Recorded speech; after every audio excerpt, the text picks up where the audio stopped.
Injil sampai Maranatha.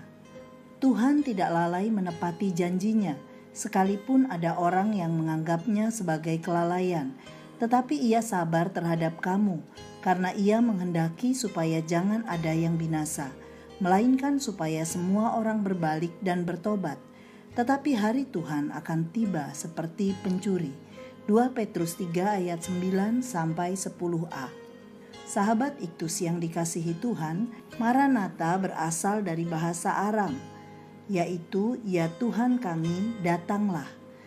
Dalam pengertian lain, Maranatha juga dapat diartikan sebagai hari Tuhan, yaitu hari atau saat di mana Tuhan akan datang kembali untuk kali yang kedua. Berkenaan dengan pembahasan firman Tuhan, Injil sampai Maranatha, maka pembahasan adalah mengenai pengertian Maranatha, yakni hari kedatangan Kristus yang kedua kalinya untuk menjemput orang percaya.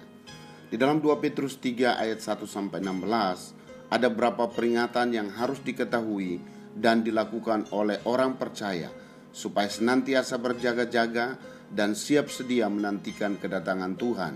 Maranatha. 1. Penolakan terhadap Maranatha. 2 Petrus 3 ayat 1-4. Hari Tuhan sudah pasti terjadi, namun masih banyak orang yang meragukannya. Mereka mengetahui tentang janji kedatangan Yesus yang kedua kalinya, namun mereka tidak sabar, bahkan menganggap Tuhan telah lalai menepati janjinya. Ayat 4a. Mereka bukan hanya tidak percaya hari Tuhan, lebih dari itu mereka melontarkan ejekan-ejekan terhadap janji akan kedatangan Tuhan. Ayat 4b. Tidaklah menjadi aneh ketika kita mengetahui apa yang melatar belakangi mereka yang tahu tetapi tidak mau tahu, tidak peduli, tidak percaya, bahkan menyangkali janji tersebut. Di dalam ayat 3b dituliskan, orang-orang yang hidup menuruti hawa nafsunya. Mereka masih hidup menurut hawa nafsu duniawi, hidup dalam dosa. Penolakan terhadap hari Tuhan membuka peluang bagi mereka untuk terus-menerus hidup dalam hawa nafsu dosa. 2. Ajaran mengenai Maranatha. 2 Petrus 3 ayat 5-10. Mereka menganggap bahwa segala sesuatu tetap seperti semula, padahal mereka tahu bahwa bumi yang dahulu telah binasa, dimusnahkan oleh air bah. Ayat 6. Mereka menganggap Allah telah lalai menepati janji kedatangannya. Maranatha. Tidak demikian sebenarnya. Petrus menjawab argumen di atas dengan pengajaran di dalam ayat 8 bahwa Tuhan tidak terbatas oleh waktu. Bandingkan Mazmur 90 ayat 4. Allah dapat menyelesaikan sesuatu dalam waktu 1 hari untuk sesuatu yang kita pikir akan selesai dalam waktu 1000 tahun. Hal ini menunjukkan ketidakterbatasan Allah tidak dapat dibatasi manusia. Di dalam ayat 9, Maranatha belum terjadi, bukan karena Allah lalai menepati janjinya, melainkan ia sabar karena ia menghendaki supaya jangan ada yang binasa dan supaya semua orang berbalik dan bertobat. Allah masih memberikan kesempatan untuk orang berdosa berbalik dan bertobat. Bandingkan Roma 2 ayat 4. Injil masih harus diberitakan sampai ke seluruh dunia supaya semua orang bisa mendengar Injil. Matius 24 ayat 14. Ini merupakan kesempatan terbatas yang Tuhan berikan bagi kita supaya giat memberitakan Injil. Petrus menegaskan bahwa hari Tuhan akan tiba datang seperti pencuri. 3. Sikap terhadap Maranatha. Ayat 11-16. Pertama, mempergunakan kesempatan yang ada untuk bertobat. Ayat 15. Kesabaran Tuhan adalah kesempatan kita untuk beroleh keselamatan. Gunakanlah kesempatan itu dengan baik, yaitu dengan percaya kepada Tuhan Yesus dan menerimanya sebagai Tuhan dan Juru Selamat pribadi. Kedua, menantikan dan merindukan kedatangan Kristus. Ayat 14. Kasih kita kepada Allah membangkitkan kerinduan yang mendalam untuk segera bertemu dan bersama dengan Dia, Tuhan Yesus Kristus. Inilah yang seharusnya menjadi hasrat semua orang percaya dalam menjalani hidup dan pelayanan. Ketiga, mempercepat kedatangan Kristus. Ayat 12a. Ayat ini menuliskan dengan jelas kepada kita bahwa orang percaya bisa mengambil bagian dalam mempercepat kedatangan Kristus. Bagaimana caranya? Memberitakan Injil.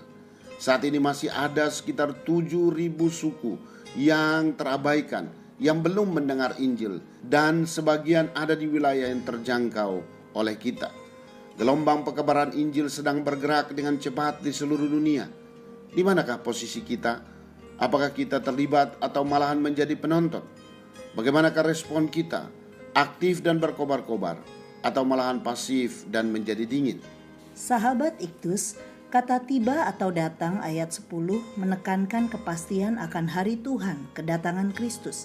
Sedangkan seperti pencuri berarti dalam hal waktu yang tidak diketahui atau disangka-sangka. Janganlah kita sibuk dengan menghitung-hitung atau menebak kapan Tuhan akan datang. Bandingkan Matius 24 ayat 36. Melainkan sibukkanlah diri untuk mempersiapkan kedatangannya dengan jalan memberitakan Injil kepada orang yang belum percaya. Saya harus selalu siap sedia dan berjaga-jaga dalam menanti kedatangan Tuhan. Waktu penundaan ini adalah kesempatan yang Tuhan berikan bagi saya untuk terus-menerus bekerja keras memberitakan Injil, karena masih ada begitu banyak orang yang belum mendengar tentang berita keselamatan di dalam Yesus Tuhan. Saya baru mengerti bahwa seorang yang berkata mengasihi Tuhan Yesus, maka ia pasti merindukan kedatangan Yesus yang kedua, karena di sanalah dirinya dan semua orang percaya akan berjumpa dengan Yesus dan menikmati semua berkat-Nya. Sahabat Iktus yang dikasihi Tuhan, apakah saya merindukan kedatangan Yesus yang kedua kalinya? Mengapa hingga kini Yesus belum datang untuk kedua kalinya? Apa yang seharusnya saya lakukan dalam penantian saya akan kedatangan Yesus? Tuhan Yesus, datanglah kerajaan-Mu merupakan kerinduan, pengharapan dan keyakinan saya bahwa Engkau akan datang untuk kali yang kedua menjemput saya dalam kekekalan bersama-Mu. Saya merindukan kehidupan yang berkenan kepadamu pada saat Engkau datang nanti. Saya bersyukur karena saya telah memiliki kepastian keselamatan pada saat saya percaya dan menerima Yesus sebagai Tuhan dan Juru Selamat. Namun, hasrat hati saya adalah semua orang dari segala suku dan kaum dan bahasa dapat mendengar Injil-Mu dan mereka pun diselamatkan. Pakailah saya ya Tuhan. Amin. Tanda seorang merindukan kedatangan Yesus adalah terlibat dalam pemberitaan Injil kepada segala suku bangsa. Kristuslah